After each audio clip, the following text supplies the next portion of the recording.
30. Whatever is right for its time and place never needs force. If something doesn't fit naturally, force is not the solution. Leaders ruling in accord with the Tao do not force reality to bend.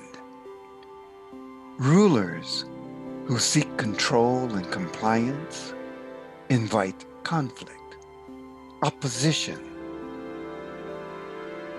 Briars, weeds, and thorns populate their orchards. When ministers set themselves apart from the Tao, people feed on complaints and promises. Hungry for results, dreams sour. Everyone becomes anxious, impatient, uncooperative.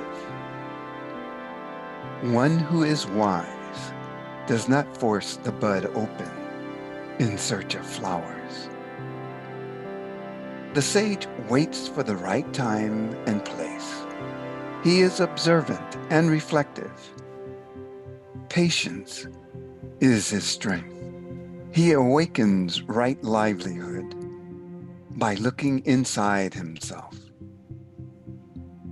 When your time is right, fill your doing with your own being.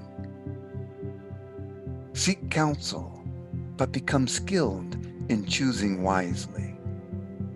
Do not force your decision to satisfy another's dreams.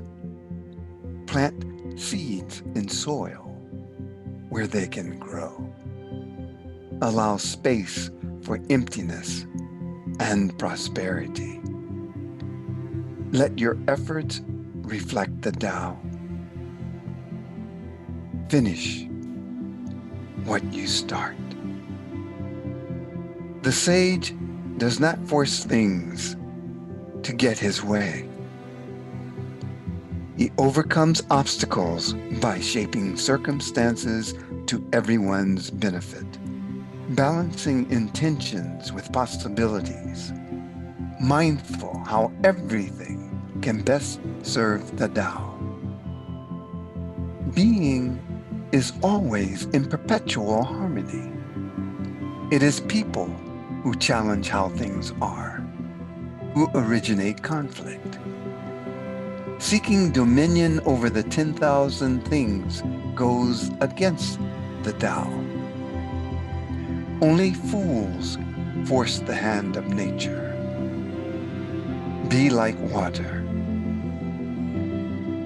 Learn to flow. Coercion and force may work for a while, but lacking harmony with the Tao, instability is certain to set in. Whatever keeps with the Tao never needs force. Whatever keeps with the Tao endures. Whatever works against the Tao is not long for this world. Things ebb and flow, always coming and going. This is the way of nature. This is the way of the Tao.